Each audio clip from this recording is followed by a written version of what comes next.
sirviendo por amor a Jesús. Y hermanos, qué lindo sería llegar, ¿no es cierto?, en un momento dado de nuestras vidas, qué hermoso sería llegar a sentir que servir es un privilegio que se nos da, no que lo ganamos. Es un privilegio que se nos ha concedido, que se nos ha dado. Servir, quiera Dios que sintamos realmente gozo y placer de servir. Creo que no hay cosa más, cosa que pueda poner más gozo en la vida de un creyente que sentir que la vida de uno es útil y está sirviendo. Es lamentable, ¿no es cierto?, cuando uno ve creyentes que realmente uno hace, digamos, que quiere, ¿no es cierto?, tratar de inducirlos, de motivarlos para que sirvan y a veces uno ve que se quedan sentados, ¿no es cierto? Y es lamentable, porque verdaderamente el crecimiento de un creyente está ahí, en el servicio, porque es ahí donde el Señor obra a través de mi vida. Ahí veo, ¿no es cierto?, la mano de Dios. Vamos a leer el pasaje, creo que la hora ha corrido. Y dice en Mateo 25:31, ahí Jesús dice: cuando el Hijo del Hombre venga en su gloria y todos los santos ángeles con él,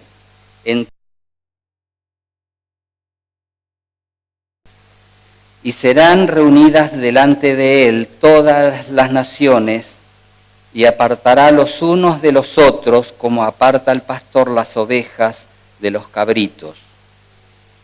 Y pondrá las ovejas a su derecha y los cabritos a su izquierda. Entonces el rey dirá a los de su derecha: venid benditos de mi Padre, heredad el reino preparado para vosotros desde la fundación del mundo.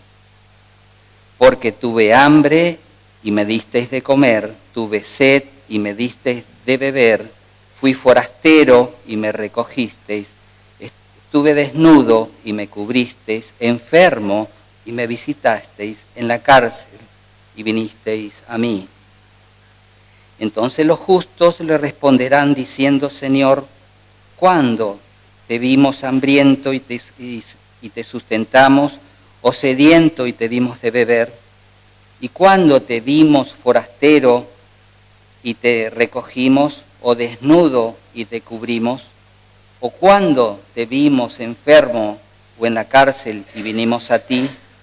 Y respondiendo el rey les dirá: de cierto os digo que en cuanto lo hicisteis a uno de estos mis hermanos más pequeño, a mí lo hicisteis. Entonces dirá también a los de la izquierda: apartaos de mí, malditos, al fuego eterno preparado para el diablo y sus ángeles, porque tuve hambre y no me disteis de comer, tuve sed y no me disteis de beber, fui forastero y no me recogisteis, estuve desnudo y no me cubristeis, enfermo y en la cárcel y no me visitasteis. Entonces también ellos le responderán diciendo: Señor, ¿cuándo te vimos hambriento, sediento, forastero, desnudo, enfermo o en la cárcel y no te servimos? Entonces le responderá diciendo: de cierto os digo que en cuanto no lo hicisteis a uno de estos más pequeños, tampoco a mí lo hicisteis. E irán estos al castigo eterno y los justos a la vida eterna.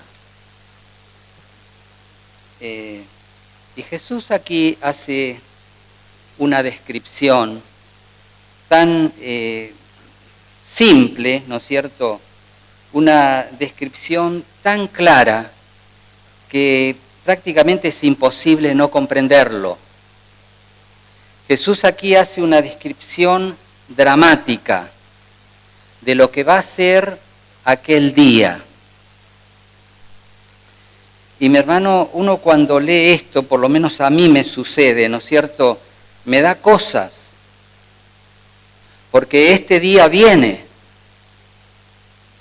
Este día se va a hacer realidad y cada vez estás más cerca. Es una descripción dramática porque aquí está en juego, ¿no es cierto? Aquí está en juego el destino eterno de nuestras vidas. Esto es serio, ¿no es cierto? Por eso en el Evangelio más de una vez Jesús advierte y habla, ¿no es cierto?, de la importancia que tiene el día del juicio.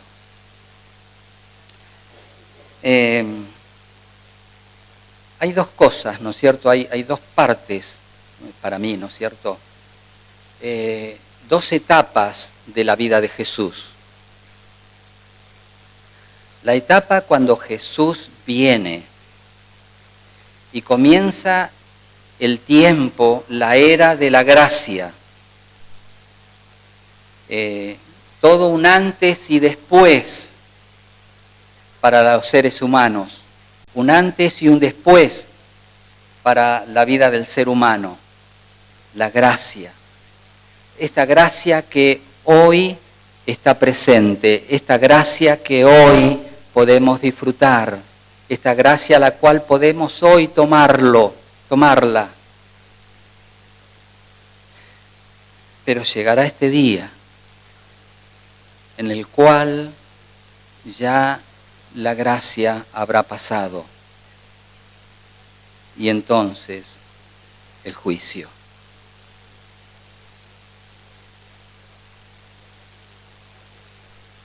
Dice que el pasaje que hemos leído, que Jesús viene en su gloria y todos los ángeles con él. Entonces se sentará en el trono de gloria. Y a comparación, ¿no es cierto?, de aquel pasaje, ¿no es cierto?, de Mateo mismo, Mateo 8:20, en el cual dice Jesús ahí que las zorras tienen guarida, las aves de los cielos tienen sus nidos, pero el Hijo del Hombre no tiene dónde reclinar su cabeza. ¿Qué diferencia esto, no? Es que ahí describe Jesús en 8:20 qué claro tenía Jesús el propósito de Dios para su vida. Jesús no tenía dónde reclinar la cabeza. Jesús tenía claro lo que tenía que hacer, tenía claro la voluntad del Padre, tenía claro para qué función tenía que desempeñar Él en este mundo, cuál era su papel, cuál era lo que Dios quería para Él. Y hermano, qué interesante esto, ¿no es cierto? Porque comparándome yo sé lo que Dios quiere en este mundo para que yo haga. Sé yo con claridad lo que Dios quiere, su voluntad para mi vida.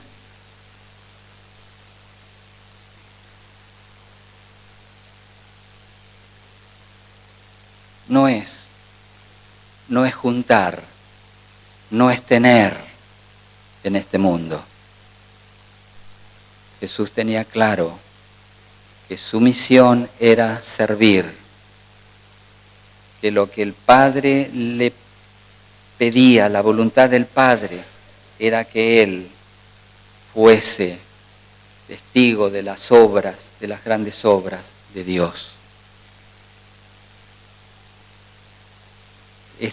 Esto es claro en mi vida, en tu vida.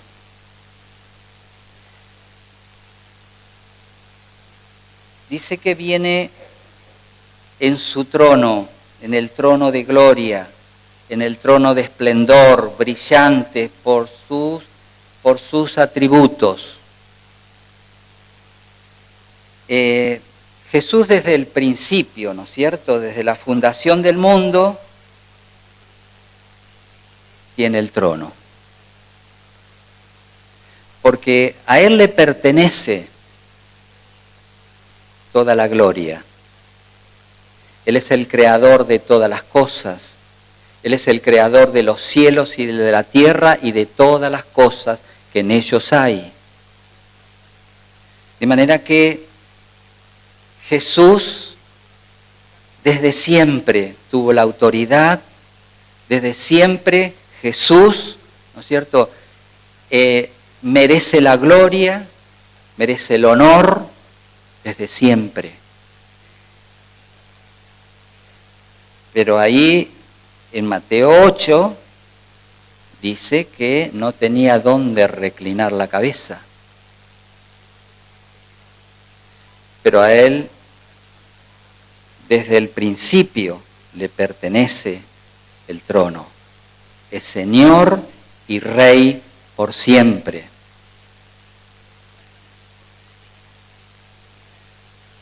Y Jesús,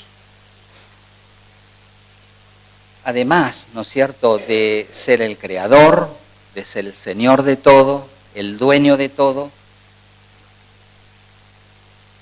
Jesús vino a morir en una cruz en el lugar del hombre. Por la cruz de Cristo es posible la salvación nuestra. Ahí venció el pecado, ahí conquistó la muerte. No hay muerte para el creyente en Cristo.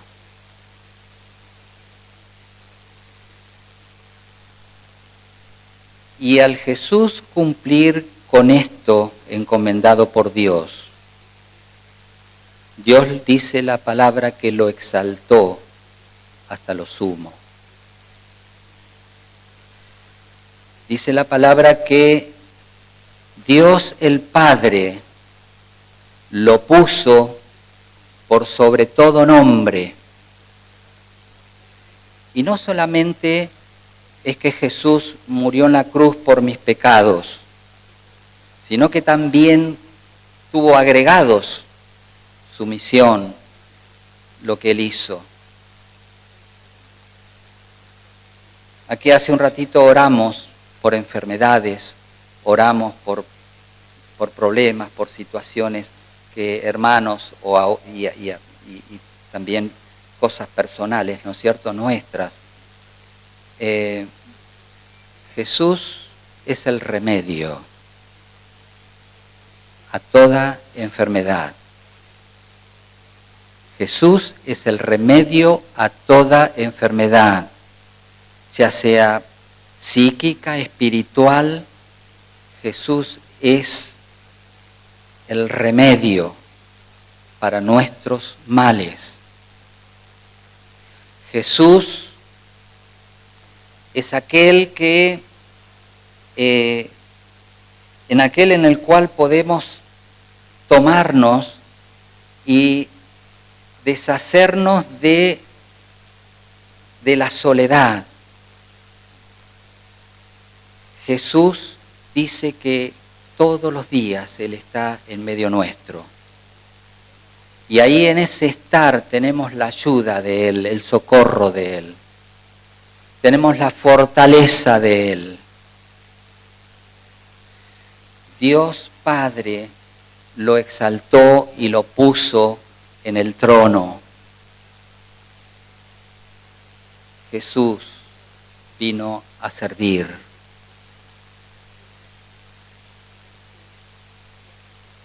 En las obras divinas, como la creación, la providencia, la redención o el juicio, operan la Trinidad.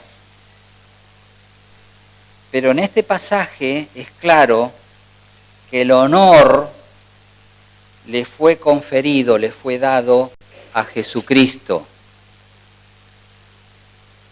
como mediador, como recompensa por la obra redentora que cumplió. Dios recompensa, mi hermano, Dios recompensa la fidelidad, Dios recompensa a aquellos que realmente desean y hacen la voluntad de Dios. ¿Quiénes estarán ese día? Según el pasaje que hemos leído. Dice todas las naciones. Y acá involucra a todos, todas las naciones, todas las personas, todos los individuos. No hay excepción de nadie. Nadie va a estar ausente ese día. Todos vamos a estar. Aún los pecadores, aún los justos, aún los salvos, todos vamos a comparecer bajo el trono de Jesucristo.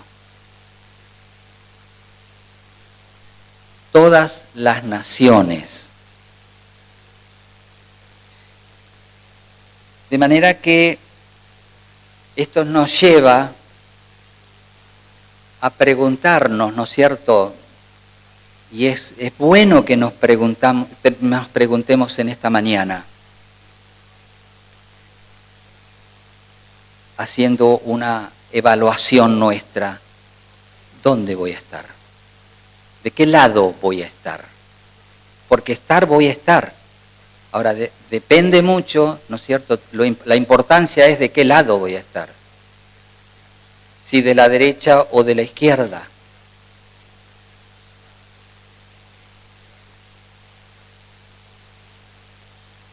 ¿Cuáles son los cargos? Fíjense que aquí no menciona pecados como adulterio, como no matarás, no hurtarás, pecado de idolatría. No menciona este tipo de cosas. Por supuesto que esto es pecado, ¿no? No confundamos. Pero digo, acá no menciona eso. Acá sí menciona, son cargos de negligencia, de omisión, de irresponsabilidad.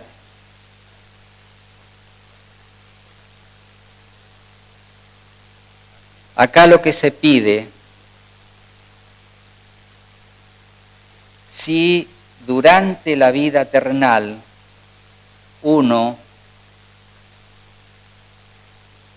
ha dado evidencias de la fe en Jesucristo. La fe, mi hermano, no es solamente proclamarla con los labios. La fe se demuestra en hechos. Cualquier persona va a sorprenderse y va a estar atenta, ¿no es cierto?, a tus hechos. Y va a poder decir, este hombre, esta mujer, es un hombre, una mujer de fe, por lo que tú haces, no tanto por lo que decís, porque todos somos buenos, vamos afuera y todos somos campeones, ¿no es cierto?, de la verdad. Pero el tema es, ¿no es cierto?, que la fe se tiene que demostrar, es demostrativa. Jesús tenía fe como nadie en el Padre, pero Jesús actuó, Jesús hizo las cosas que el Padre le mandaba hacer.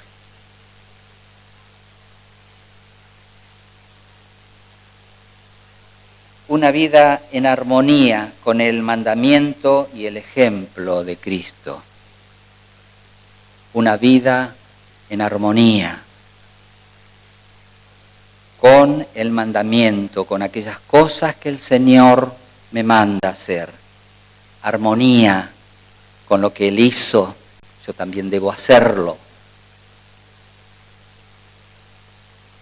¿Qué cosas realizaron? Versículos 35, 36. A lo largo de su ministerio, Jesús siempre enfatizó a través de sus preceptos, de sus palabras y ejemplo, las obras de amor, misericordia y generosidad.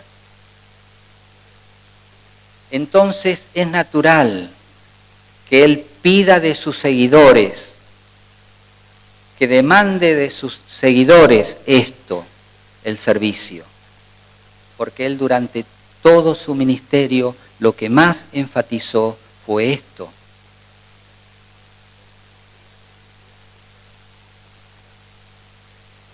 Y aquí en esto que tuve hambre, tuve sed,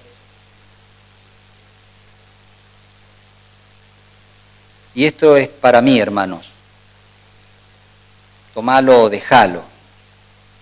Simplemente lo comento.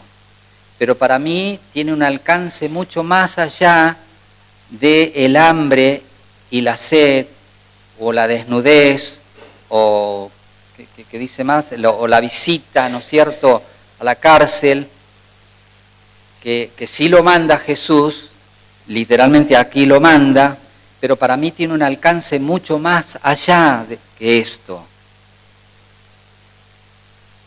¿Cuántas personas, mis hermanos, que no tienen tal vez este tipo de necesidad, pero sí tienen hambre y tienen sed de una palabra, tienen necesidad de una amistad, tienen necesidad de afecto, de cariño? ¿Cuántas personas podemos satisfacer con lo que el Señor nos da a nosotros?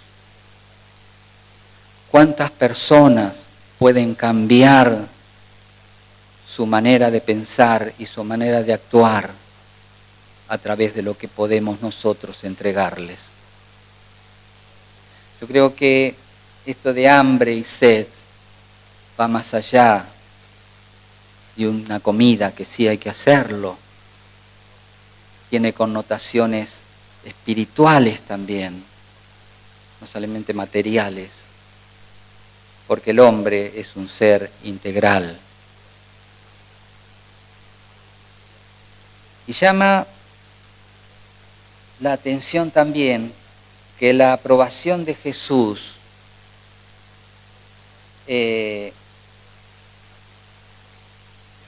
a la invitación que Él dice: entrad y tomad posesión de las bendiciones del reino, en su etapa final, llama la atención, ¿no es cierto?, que es por el cumplimiento fiel de humildes deberes de la vida cotidiana. Jesús acá no nos está pidiendo que profeticemos, no está pidiendo Jesús de que echemos afuera demonios, no está pidiendo Jesús algo extraordinario. Jesús lo que me está pidiendo es algo sencillo, que todos los días lo veo y lo tengo cerca mío.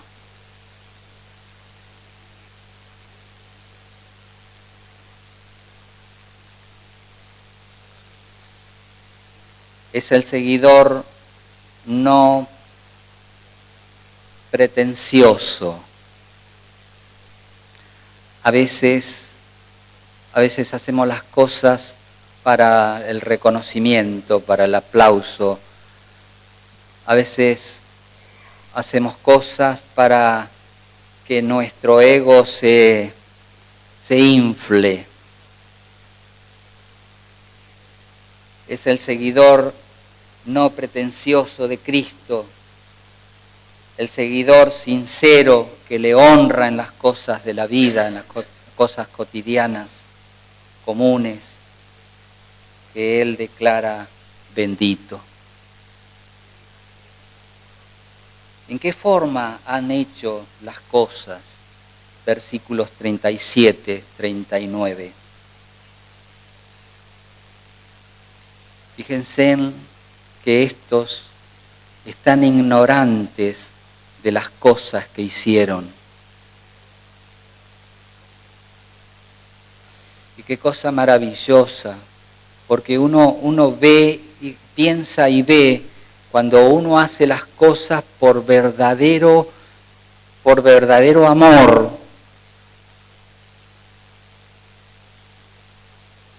las cosas se olvidan. Cuando no es puramente amor, no lo olvido, porque está el orgullo, porque está el ego, porque quiero que me vean. Ignorantes de haber hecho alguna buena obra, lo cual hizo que estas obras fueran tan buenas.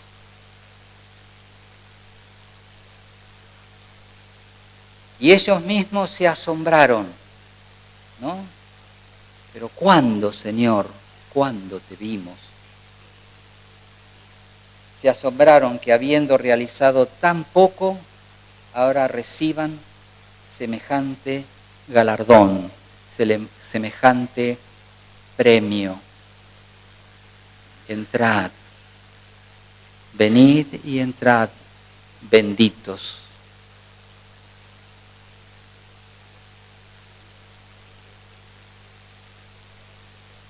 Estas personas son verdaderamente hijos genuinos de Dios.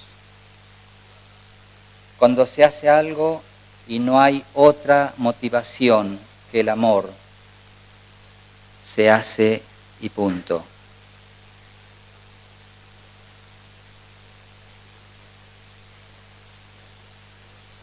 La identificación del Señor, de Cristo con el hombre, versículo 40. Aquí se muestra una relación tan estrecha, una comunión entre Cristo y su seguidor. ¿Qué quiero decir con esto? Dice el Señor que porque tuve hambre y tuve sed, en realidad no era directamente Él, era el hombre, era este. Ahora, es tanto el amor que el Señor tiene a cada persona, que cuando surge una necesidad y sea lo que sea, el Señor lo siente como propia. El Señor sufre, mi hermano. No es indiferente a lo que le pasa al que tengo al lado. Es una relación estrecha entre Cristo y el hombre, porque por ese hombre Cristo murió, dio su vida.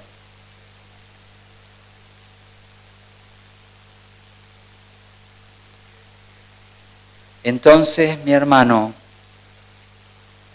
cuando el Señor te brinde esa preciosa posibilidad de servir, piensa que a ese que le estás haciendo algo, el Señor está, y el Señor se duele de lo que le está pasando a ese que tenés al lado. Todas las promesas de salvación plena y gratuita, todas las promesas de la salvación plena y gratuita, entran a cumplirse en ellos eternamente y en forma. En este día, las promesas que Dios a través de su palabra nos ha regalado, nos ha dado, todas las promesas, y aún las venideras se harán realidad.